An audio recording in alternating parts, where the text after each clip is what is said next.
기쁜 마음으로 같이 하나님 앞에 우리 영광 돌리며 나아가겠습니다. 세상을 창조하시고 우리 같이 박수 힘차게 치면서 찬양합니다.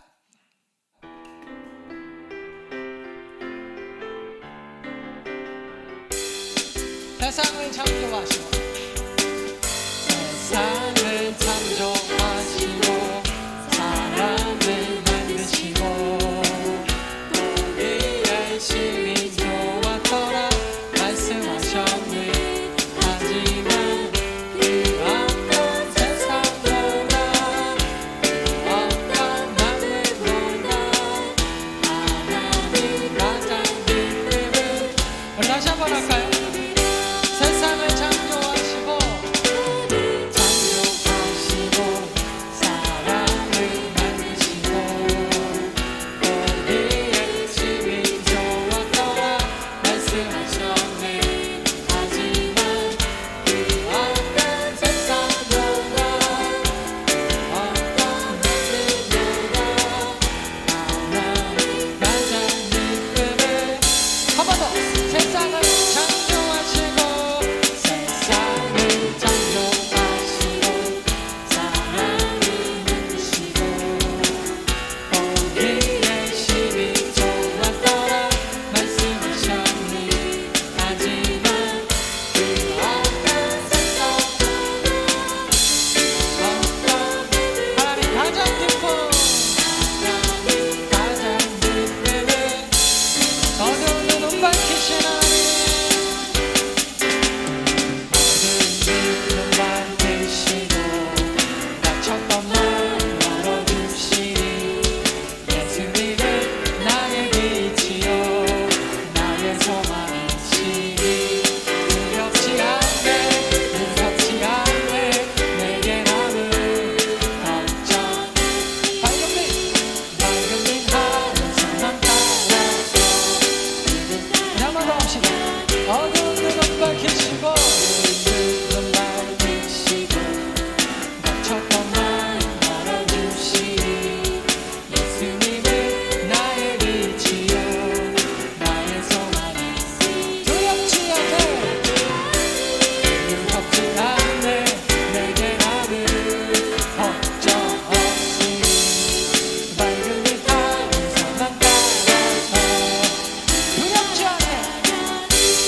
성축하리라.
맞춰 묵도 드리심으로 2021년도 7월 둘째 주 더 나은 교회 온라인 예배 주님 앞에 거룩하게 드리도록 하겠습니다.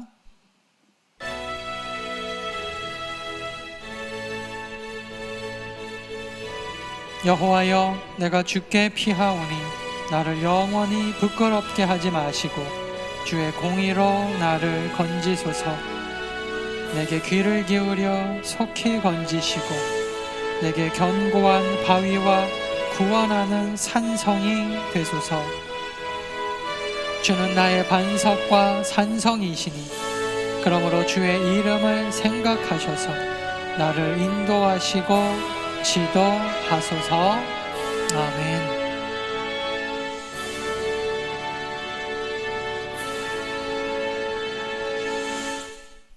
신앙 고백하겠습니다. 나는 전능하신 아버지 하나님 천지의 창조주를 믿습니다. 나는 그의 유일하신 아들 우리 주 예수 그리스도를 믿습니다. 그는 성령으로 잉태되어 동정녀 마리아에게서 나시고 본디오 빌라도에게 고난을 받아 십자가에 못 박혀 죽으시고 장사된 지 사흘 만에 죽은 자 가운데서 다시 살아나셨으며 하늘에 오르시어 전능하신 아버지 하나님 우편에 앉아 계시다가 거기로부터 살아있는 자와 죽은 자를 심판하러 오십니다. 나는 성령을 믿으며 거룩한 공교회와 성도의 교제와 죄를 용서받는 것과 몸의 부활과 영생을 믿습니다. 아멘.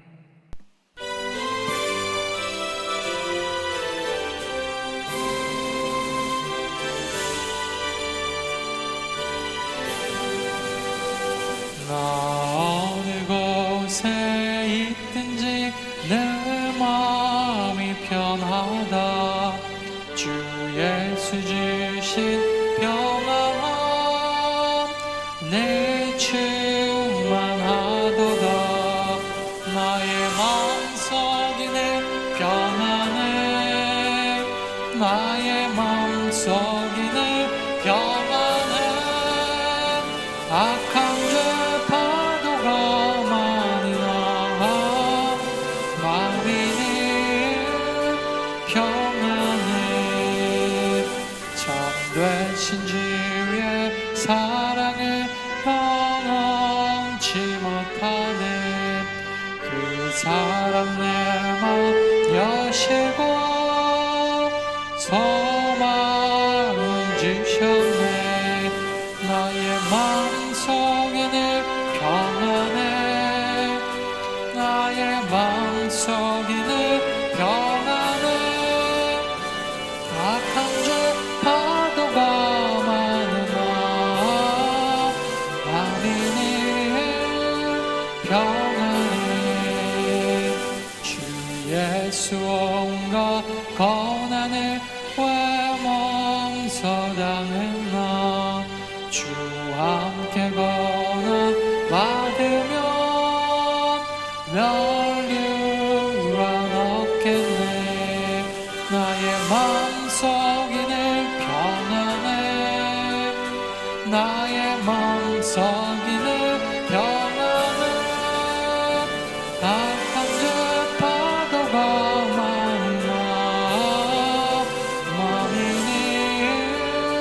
평안해.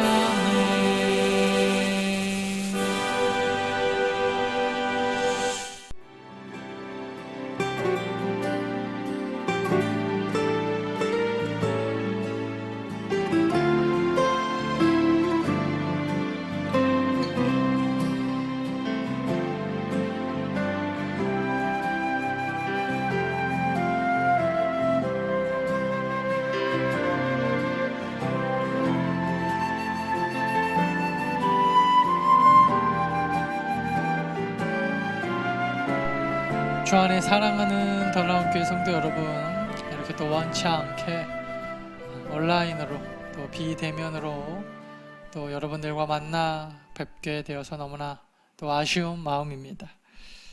우리가 여러분 백신도 맞고요, 또 조금 코로나가 잠잠해지나 싶었는데 또 말썽을 부리기 시작했습니다.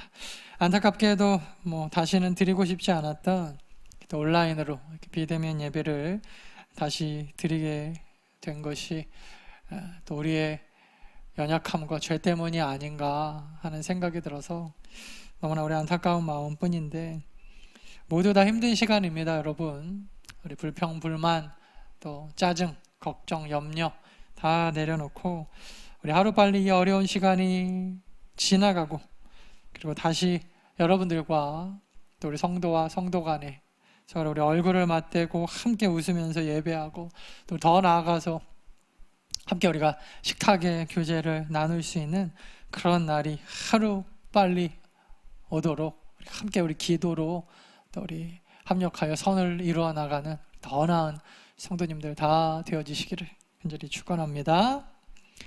여러분, 오늘 말씀의 제목은요, 평안을 너희에게 주노라입니다. 사람이 세상에 태어나서 아프거나 큰 사고를 당하지 않고 평균적으로 삶을 살아간다면 아마 한 7, 80년 정도, 넉넉 잡아도 한 100년 정도를 살 것입니다.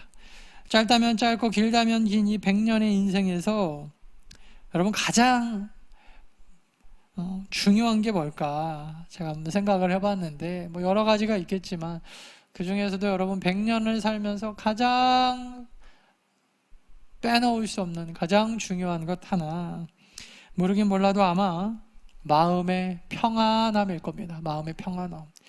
우리가 돈을 많이 벌고 싶은 욕구도, 누군가에게 사랑을 받고 싶거나 회사에서 승진하고 싶거나 일이 잘 되고 싶거나, 그 모든 것들을 원하는 가장 궁극적인 이유, 그것이 결론적으로 우리를 평안하게 하기 때문이죠.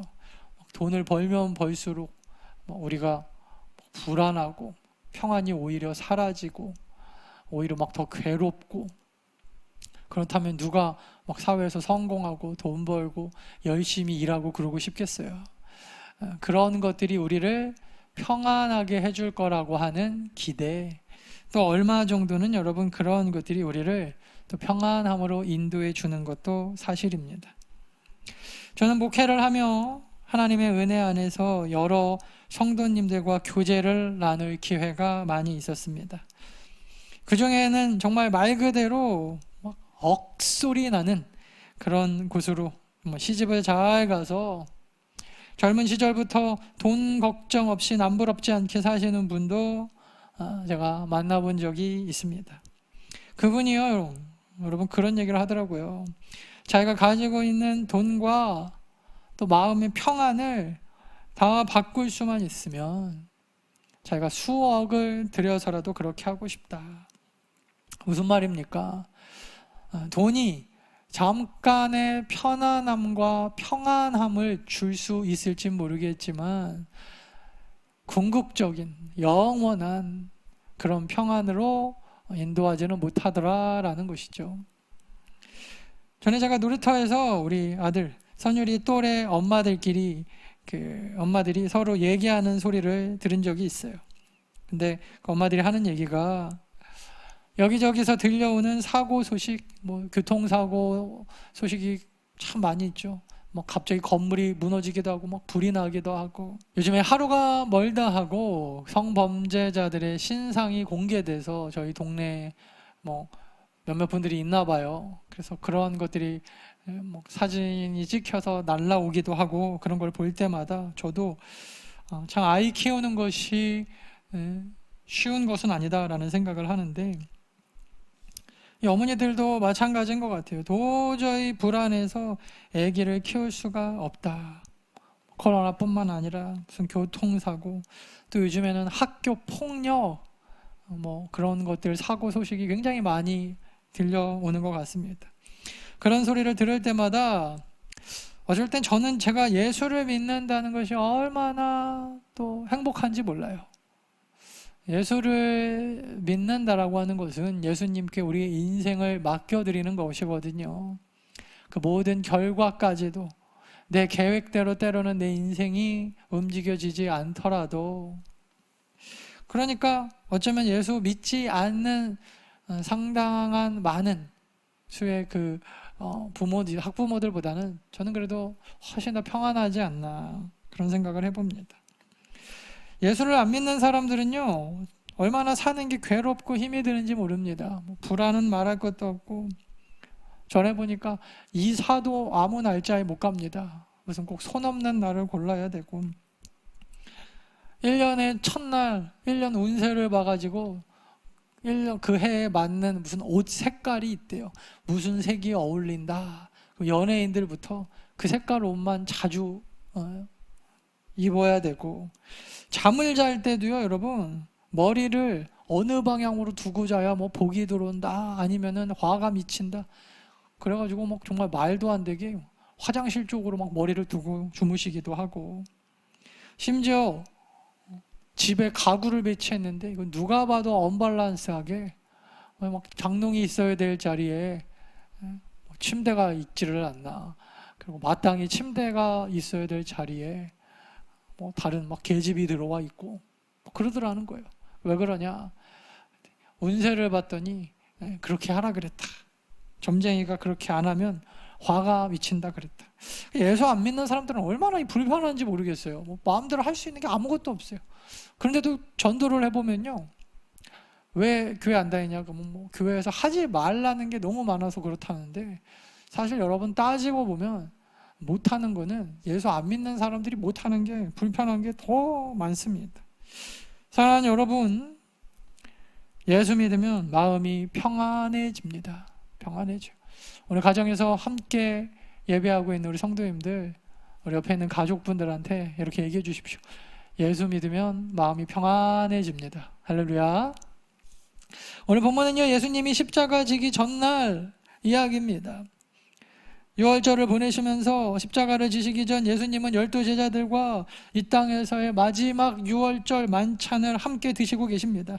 그러다가 느닷없이 제자들을 향하여서 이렇게 말씀하시는 거예요. 너희 중에 한 사람이 나를 팔아넘길 거다. 제자들은 서로 자기가 아닐 거라고 나는 아니지요 하면서 예수님 앞에 물어봅니다.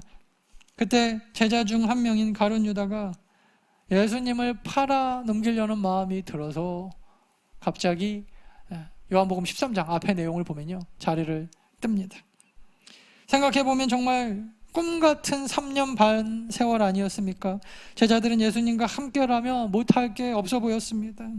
그리고 영원히 그 제자들과 함께 막 하나님의 나라를 예수님이 막 세워가시면서 왕이 되실 줄 알고 제자들은 그 꿈에 부풀어 있는데 도저히 이해하지 못한 말을 하십니다.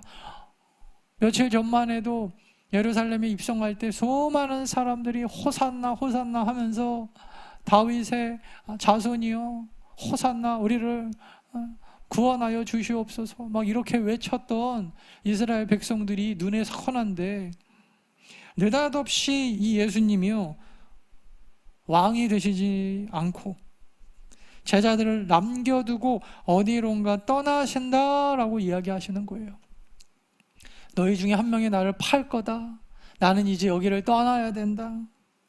그러자 시몬 베드로가 예수님이 가시는 그곳이 어디냐고 여쭤보니까 예수님이 알아듣지 못할 얘기를 하십니다. 내가 가는 그곳을 너희는 지금은 올 수 없다. 갈 수 없다. 도무지 이해하지 못할 말씀으로 계속해서 꼭 동문서답을 하시는 것 같아요. 그러자 시몬 베드로가 주님 앞에 대답합니다. 아니요, 주님. 주님이 가시는 곳 어디든 뭐 주님이 알려주시든 안 알려주시든 상관없이 저는 목숨 걸고 따라가겠습니다. 그러니까 이번에는 예수님이 또 시몬 베드로에게 네가 닭 울기 전에 3번 나를 부인할 거다. 여러분, 베드로가 그 얘기를 듣고요 얼마나 기분이 섭섭했을까. 아니면 또 예수님의 말씀이니까 싫어는 아닐 텐데 두려웠을까. 섭섭함과 막 두려움이 공존했을 거예요.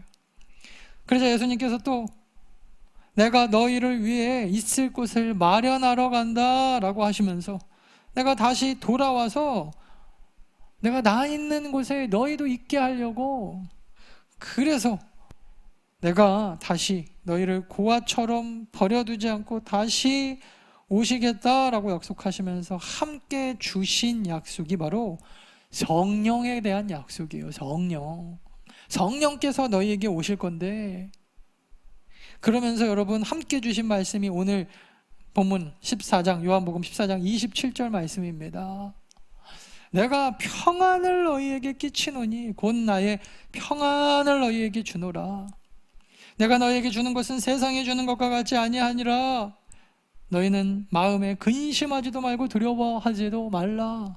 전혀 도무지 알아듣지 못할 말씀으로 이제 왕으로 이스라엘을 회복하는 줄 알고 기다리고 있는, 회복하실 줄 알고 기다리고 있는 이 제자들에게 너희 중에 한 명이 나를 팔 거다. 나는 너희들이 모르는 어딘가로 갈 거다. 하지만 내가 너희를 고아처럼 내버려 두지 않을 거다. 그리고 너희에게 성령께서 오실 거다. 그러면서 주시는 말씀이 평안을 너희에게 끼치노니 곧 나의 평안을 너희에게 주고 가노라. 여러분 생각해보면 이게 앞뒤가 안 맞죠? 지금 제자들에게 평안은요 예수님이 함께 하시는 겁니다.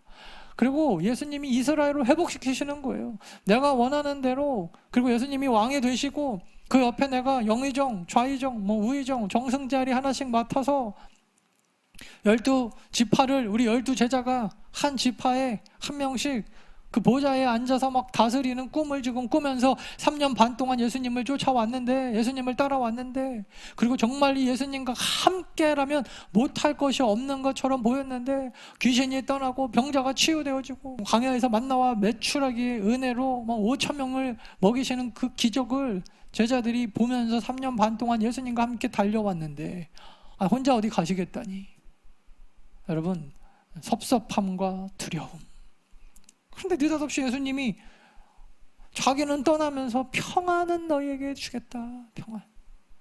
이거는 세상이 줄 수 없는 평안이다.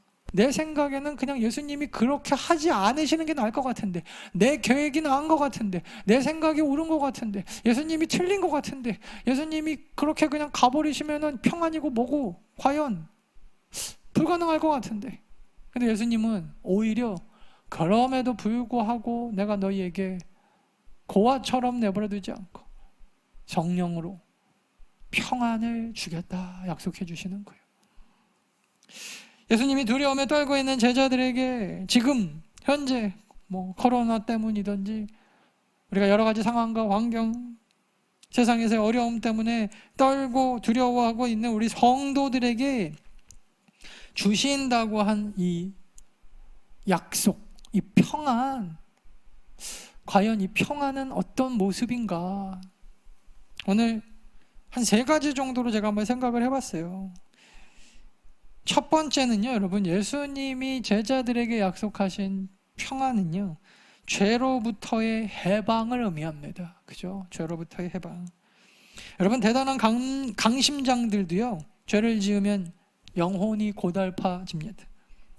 어느 유수한 기업의 회장이요, 남부러울 것 없어 보였는데 늘 겉으로 웃고 다니면서 정말 다 갖춘 것 같았는데 늘 그렇게 인자한 모습의 이 기업 회장이 어느 날 자기 회사 건물 10층에서 뛰어내려 자살을 했어요.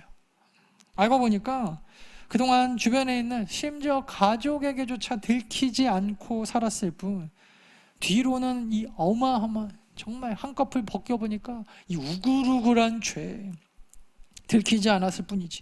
결국 여러분 꼬리가 길면 밟힌다고 이게 여러분 다 드러나 버린 거예요. 결국 여러분 들통나게 돼서 검찰에서 이것을 알게 되어지고 이 회장한테 출두 명령을 내렸어요. 검찰 출두 명령을 앞두고 이 회장이 더 이상 빠져나갈 구멍이 없죠. 자살을 했다라는 것입니다. 그러면서 유언에 이렇게 썼대요. 지금까지 내가 겉으로는 웃으면서 사람 좋아 보이고 편해 보이고 그런데 속으로는 울면서 내 안에 있는 죄, 불안함, 두려움 숨기고 사느라 힘들었는데, 겉으로는 웃었지만 속으로 숨기고 사느라 힘들었는데 이제야 자유를 얻게 되었다. 이분이 예수 믿는 분이었다면 주님 앞에 나와 회개하고 새 삶을 살으셨을 텐데 예수를 안 믿으셨어요. 이제야 내가 죽음으로라도 자유를 얻고 싶다. 여러분, 죄라는 것은 그런 것입니다. 죄 없는 인간들이 여러분 누가 있겠어요? 왜 예수 그리스도가 제자들을 떠나시면서 평안을 주신다고 했을까? 결국 여러분 이 평안의 마지막 그 종착지가 어디였어요? 예수님이 말씀하신 그 십자가 위이셨거든요. 왜 예수 그리스도가 십자가를 지신 거예요? 결국 여러분 인간은요, 죄를 가지고 있는 한 평안할 수 없기 때문입니다. 죄 없는 인간들이 누가 있습니까? 그러므로 여러분 오직 예수 그리스도의 십자가 보혈 외에는 그 어느 것도 우리를 죄에서 구원할 수도 없고, 이 죄가 있는 한 어느 누구도 참된 평안을 누릴 수가 없기 때문에 결국 예수 그리스도가 약속하신 평안이 뭐예요? 죄로부터의 해방으로 오는 그 평안함. 여러분 이것만 굳게 믿고 살아도요 마음에 평안이 있습니다. 지금 죽어도 우리가 예수 그리스도의 품에 안기는 것이죠. 세상은 뭐라고 얘기합니까? 네가 죽어서 천국에 간다고? 네가 그렇게 잘났어? 네가 뭐 잘한 게 있는데? 네가 뭐 나보다 누구를 더 많이 도와줬냐? 무슨 대단한 업적을 세웠냐? 네가 무슨 이순신 장군이라도 되냐? 나라를 위하여 네가 한 게 공헌을 한 게 뭐가 있냐? 어떻게 너 같은 놈이 천국에 간다 그러냐? 세상 사람들은 그렇게 공격하지만 예수 그리스도는 뭐라고 약속하셨습니까? 내가 너의 모든 죄를 십자가에서 내 피로 덮었노라 이렇게 말씀하셨잖아요. 그러니까 여러분 하나님이 더 이상 그 내 죄에 대하여 심판하지 않는다는 그 약속, 여러분 이게 얼마나 평안합니까? 이것만 여러분 굳게 믿고 살아도, 그러므로 여러분 구원의 확신 갖고 살아가는 사람들은요 지금 죽어도 하나님 품에 안긴다라고 하는 이 평안함, 이 확신과 함께 마음에 평안이 찾아오는 거예요. 두 번째는 여러분 예수 그리스도가 우리에게 약속하신 평안, 계속해서 예수 그리스도의 삶에서 보여주신 뭐예요? 바로 육체의 질병으로부터의 치유입니다. 육체의 질병으로부터의 치유. 예수님이 제자들과 가장 많이 하신 사역 중 하나가요 바로 이 병든 육신이 치유되어지는 역사였거든요. 나병 환자가 중풍병, 혈루병, 눈 멀고 귀 멀고 벙어리 되고 안진병이, 심지어 여러분 정신병, 귀신 들려서 정신병 걸린 사람까지 예수 그리스도가 못 고쳐주신 병이 없어요. 하나도 없어요. 사람이 아무리 여러분 자기가 원하는 거 다 얻어도요, 몸이 아프면 그걸로 끝나는 거 아닙니까? 그래서 예전에 제가 록펠러 기사를 읽은 적이 있는데, 이분이 몸이 아프셔가지고 가장 자기의 삶의 부자였을 때 몸에 병이 찾아왔대요. 그래갖고 그 맛있는 산의 진미, 돈 많은 분이 뭔들 못 먹겠습니까마는, 몸이 아프니까 약 먹으면서 비스켓 몇 조각으로 하루를 났다는 거예요. 돈이 아무리 많으면 뭐예요? 몸이 아프니까 육체의 질병이 평안을 뺏어가더라는 것입니다. 몸이 아프니까 나에게 있는 이 돈이 무슨 유익이 될까? 수억을 들여서라도 마음의 평안을 찾고 싶다 그랬다는 거죠. 여러분, 아무리 코로나가 창궐을 하고 전염병이 돌아 우리가 집 밖에를 잘 못 나가도, 이러한 때에도 여러분, 우리 믿음의 성도들은요, 하나님 앞에 육체의 질병으로부터의 자유함을 얻고, 여러분들이 육체가 질병으로부터 자유함을 얻어 날마다 여러분 영육간에 강건하신 이 평안함의 축복 다 받아 누리시기를 간절히 축원합니다. 이게 왜 가능합니까? 처음에 말씀드렸잖아요. 예수 그리스도가 내가 너희와 함께 있을 건데, 그게 뭐예요? 내가 너희에게 보혜사 성령으로 보내달라고 하나님 앞에 내가 성부 하나님 앞에 간구할 거고, 이 성령이 오시면 여러 가지 일들이 일어나죠. 깨닫는 지혜도 얻게 되고, 때로는 우리가 정말 예수 그리스도의 이름으로 또 순교의 자리까지도 갈 수 있는 용기도 얻고, 또한 여러분, 우리가 정말 전도하고 예수 그리스도의 복음을 전하는 그곳에 성령께서 역사하시니까 어떤 역사가 일어났어요? 여러분, 사도 바울이 가는 곳에 병 고치는 치유의 역사, 사도 바울이 그림자만 덮어도, 사도 바울이 수건만 갖다가 올려놔도 병이 떠나가는 놀라운 역사. 하나님께서, 예수 그리스도가 우리에게 약속하신 여러분 이 평안함의 내용은요, 성령께서 주시는 이 질병의 치유의 역사라니까요. 여러분, 날마다 영육간에 강건함으로 하나님이 부어주시는 이 평안함, 예수 그리스도가 약속한 이 평안함을 받아 누리는 더 나은 성도님들 다 되어주시기를 간절히 축원합니다. 마지막 세 번째로 여러분요, 예수님이 우리에게 약속하신 평안함은요, 우리 앞에 부분과 연결되어지지만 성령께서 보혜사라고 했잖아요. 보혜사, 이게 뭐예요? 우리의 기도를 들으시고, 또 우리의 어떻게 보면은 컨설팅이 되어주시는, 보혜사의 뜻이 컨설팅 해주시는 분이라고 그랬죠. 우리가 여러분 하나님 앞에 억울하고 답답하고 염려하고 걱정 근심 있는 거 성령께 아뢰면 성령께서 그거 다 들어주시고 응답해 주시는, 한마디로 여러분 기도의 응답을 통한 염려와 근심으로부터의 자유함, 이게 예수 그리스도가 우리에게 약속한 평안함이라니까요. 그게 성령 역사잖아요. 그게 보혜사라니까요. 우리의 기도를 하나님께서 들으시고, 정말 앞으로 우리가 어떻게 하나님이 기뻐하시는 삶을 살 수 있는지 컨설팅 해주시는, 여러분, 예수 믿으면 기도의 응답이 있습니다. 또한 이 기도의 응답이 내 뜻이 아니라 우리가 성령께서 그걸 들으시고 우리가 마땅히 구하여야 될 것을 성령께서 구하게 하시니까, 이게 여러분 정말 성령으로 기도하는 사람들은요, 뭐가 좋아요? 내가 열심히 기도해도 이게 내 뜻이 아니에요. 하나님의 뜻입니다. 무슨 말입니까? 내가 기도하는 대로 이게 하나님의 뜻이니까 다 응답받는, 하나님의 뜻대로 이루어지는 기도, 이게 여러분 예수 그리스도가 우리에게 약속한 그 평안함, 성령 역사라니까요. 예수 잘 믿으면 억울할 일도 없습니다. 왜 그렇습니까? 때로는 여러분 오히려 화가 변하여 복이 되어지는 전화위복의 역사, 가장 좋은 길로 인도해 주실 주님이 우리를 가장 좋은 길로 인도해 주실 걸 우리가 믿기 때문에, 그러니까 여러분 망하는 것 같아 보이는데 끝에 가서 보면 성공이요. 죽는 줄 알고 갔는데 가서 보니까 하나님께서 생명의 역사를 우리를 막 바꾸시고, 그죠? 우리는 그냥 하나님 앞에 기도하고 맡겨드리면 돼요. 맡겨드리면. 모세의 어머니 요게벳이 모세를 나일강에 띄어보내면서 이 아이가 혹시 죽는 거 아닌가?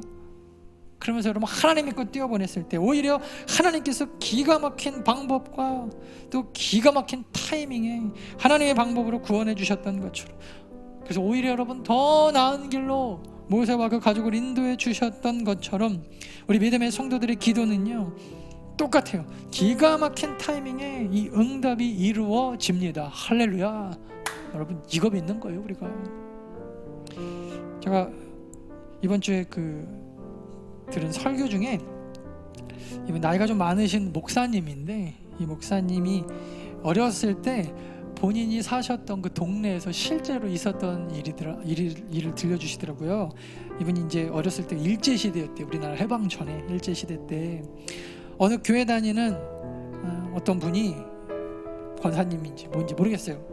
근데 아들이 있는데 이 아들이 결혼을 했어요. 근데 결혼해갖고 얼마 안 했다가 갑자기 돌아가셨다고 연락이 왔다는 거예요. 근데 어머니는 아무리 봐도 이게 아들이 갑자기 죽을 리가 없는데 꼭 누군가 죽인 것 같은데, 그 자기 아들을 죽인 범인이 꼭 자기 며느리 같더라는 거예요. 왜 그런가? 몇 번 이 며느리가 다른 남자랑 외도를 하는 것을 이렇게 직접 본 건 아니지만 소문이 막 들리고, 그래서 이 며느리한테 남자가 있다는 얘기가 들려갖고, 왠지 이 시어머니는 어머니니까 느낌으로 알잖아요. 내 아들이 그냥 죽을 리가 없는데 꼭 누군가 죽인 것 같더라는 거예요. 어쩔 수 없이 아들은 죽었기 때문에 장사 지내고 땅에다가 묻고, 그러고 나서 며칠 뒤에 이 동네가 난리가 났대요. 그 이유는 이 동네에 노름으로 도박, 아예 그냥 굉장한 큰 도박판을 벌인 그 동네 청년들이 있었는데, 하루는 이 노름으로 도박판을 크게 벌렸다가 쉬는 시간이 돼갖고 다 같이 나와갖고 그 도박하는 집 바깥에 나와가지고 다 같이 담배를 피는데, 보니까 집 앞 그 길거리에 어떤 사람이, 옛날엔 그런 사람 많았어요. 술 먹고 이 추운 겨울날 그냥 길거리에서 자다가 쓰러져서 돌아가셨더라는 거예요. 죽었더라는 거예요. 그래갖고 어떡하냐, 그래도 우리가 아무리 그냥 맨날 도박만 하는 알랑들이지만 그래도 죽은 사람은 이대로 두면 안 되니까 빨리 경찰서에, 그 당시에는 뭐 일본 순사라 그랬다 그러더라고요. 일본 순사한테 가서 우리가 또 누명 쓰기 전에 가서 빨리 이슬직고를 하자. 그래서 그 중에 한 명이 가가지고 일본 순사한테 그 얘기를 하러 가고, 또 옛날에 교통이 발달하지 않았을 때가 또 얼마나 시간이 오래 걸립니까? 밤새 이제 기다리다가 남은 친구들이 할 일이 없어갖고 기다리는 동안 뭐 하냐, 도박이야, 그러니까 노름이나 더 하자. 또 화투를 이렇게 치고 있었대요. 근데 사실 여러분 이 분이 돌아가신 게 아니고 잠깐 길거리에 술김에 누워 있었던 건데, 몸이 땡땡 어으니까 죽은 줄 알고 방에다가 이렇게 눕혀놓으니까 방이 따뜻하니까 이분이 살아나신 거예요. 살아나서 이렇게 정신을 차려보니까 동네 그 맨날 그 노름하는 깡패 그 형들이 또 자기 구석에다 눕혀놓고 자기네들끼리 막 열심히 막 도박을 하고 있거든요. 그러니까 이분이 내가 깨어나면 왠지 자기 거 다 뺏어가고 또 괜히 두드러 맞을까봐 몰래 도망쳐 나왔다라는 거예요. 이 동네 청년들이 한참 노름에 빠져갖고 정신을 잃어놓고 노름을 하고 있었는데, 정신 차려보니까 죽은 사람이 어디로 사라진 거예요. 이미 사람이 죽었다고 신고는 하러 갔죠. 죽은 사람은 사라졌죠. 누명은 쓸 것 같죠. 그러니까 이 동네 청년들이 꾀를 하나 냅니다. 야, 이거 일본 순사 오면 이거 어떻게 그 거짓말 할 길이 없으니까 우리 엊그제 땅에 묻은 그 사람, 아까 그 교회 다니시는 그 어머니 아들이죠. 그 사람 시체 꺼내 와가지고 이 사람이 그 죽은 사람이라고 하자. 며칠 안 됐으니까 괜찮을 거다. 하루 이틀밖에 안 지났으니까. 그래갖고 막 부랴부랴 막 땅을 파가지고 그 시신을 그 서너 명이서 끌어다가 방에다가 대충 이렇게 해놓고, 근데 일본 순사가 이렇게 와서 보니까 이 시신이 얼어 죽은 게 아니라 뭔가 좀 이상하더라는 거예요. 그래서 일본 순사는 그래도 일반인들보다 나았겠죠. 그래서 온몸을 샅샅이 살펴보니까 사람들이 찾을 수 없는 목 뒤, 여기 굉장히 그 어떤 급소가 있나 봐요. 거기에 굉장히 긴 못을 박아가지고 이 남자를 죽였더라는 거예요. 죽였더라. 그래서 자세히 보니까 이게 그냥 얼어 죽은 게 아니라 타살이거든요. 그래가지고 그냥 그 동네가 발칵 뒤집혔어요. 도대체 이게 어떻게 된 일이냐. 그래서 날이 밝아가지고 그걸 사실 다 조사를 해서 결국에는 이 죽은 남자의 아내, 아까 전에 그 어머니 생각이 맞았죠. 그 며느리가 자기 남편, 바람핀 남자하고 살고 싶어서, 옛날에는 그냥 시집 가라는데 아무데나 시집 가고 살았잖아요. 그러니까 자기가 결혼한 자기 남편이 싫으니까 그냥 그 자기 바람난 외도한 그 남자하고 둘이 짜고 못을 박아갖고 밤에 이 남자를 죽여버렸던 거예요. 결국 그 청년들도 자백을 하고 또 이 여자들도 자백을 하고, 그래서 우리가 사실은 도박 때문에 이런 거짓말을 했습니다. 그래서 이 청년들도 다 잡혀 들어가고 이 여자도 살인죄로 그 사람과 함께 잡혀 들어가서 뭐 사형이죠, 뭐 이때는 그냥 사형. 그러면서 하는 얘기가, 평생 이 어머니가 자기가 그 억울하게 우리 아들이 갑자기 죽어가지고 뭔가 그 심증, 어머니들은 또 심증이 있잖아요. 분명 타살인데 그 억울함을 못 풀고 자기 아들을 보낼 줄 알았는데 결국에는 하나님께서 그 모든 억울함을, 성경에 나오는 과부의 억울함을 풀어주셨던 그 재판장 이야기 아시죠? 그 과부의 억울함을 풀어줬던 그 재판장처럼 하나님께서 나의 억울함을 정말 말도 안 되게 기막힌 방법으로 기도하니까 풀어주셨다, 간증을 하고 다니셨다라는 거예요. 여러분 기도합시다. 우리 안에 하나님께서 주시는 평안함이 무엇입니까? 기도할 때 그 기도의 응답을 통해서 우리의 모든 억울함과 분함과 염려와 걱정과 근심이 다 해결되고 얻는 그 자유함의 평안함, 하나님께서 나의 억울함을 다 풀어주시고 반드시 더 나은 길로, 가장 좋은 길로 내 삶을 인도하여 주실 것이다 라고 하는, 기도하는 자만이 누릴 수 있는 그 평안함, 성령께서 여러분 우리 인생 가운데 오셔서 하시는 그 컨설팅이 뭐예요? 그러니까요. 여러분 기도합시다. 억울함을 풀어주시고 우리의 염려와 근심을 해결해 주시는 주님이 우리의 기도에 응답해 주실 것을 믿으면서 하나님 앞에 더 기도하며 나아가 큰 평안함을 받아 누리는 저와 여러분 다 되어지시기를 간절히 축원합니다.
여러분을 함께 기도할 때 오늘 말씀 기억하시면서 세상이 여러분 우리를 속이고 넘어뜨리고 우리를 좌절하고 낙망하게 할지라도 우리가 하나님이 우리에게 주시는, 예수 그리스도가 우리에게 주시는 세상에 줄 수 없는 그 평안, 자, 여러분, 그 평안함으로 우리가 날마다 또 승리하실 수 있기를 간절히 축원합니다.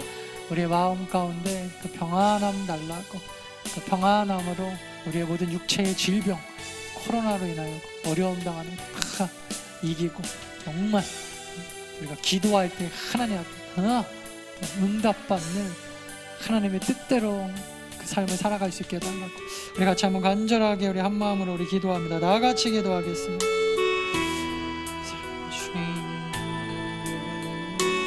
세상에 줄 수 없는 평안함을 허락하여 주시니 감사합니다.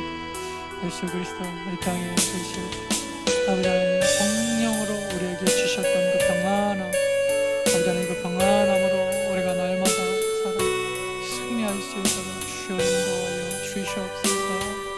모든 코로나, 여러 가지 역력하는 질병들 하나님 앞에 내려놓습니다.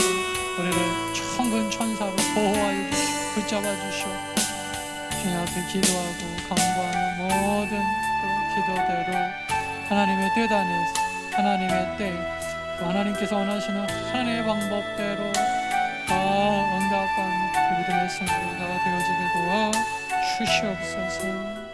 지금 오늘 우리 주 예수 그리스도의 은혜와 하나님 아버지의 무한하신 사랑과 성령의 감화, 감동, 충만, 교통하심, 예수 그리스도로 인하여 평안함을 누리고 하나님 앞에 또 능력 있고 소망 있게 살아가기로, 한 주간도 살아가기로 결단하는 우리 믿음의 성도들, 머리 위에와 앞길 위에, 삶의 모든 터전 위에 이제로부터 영원토록 함께 있을지어다. 아멘. 나보다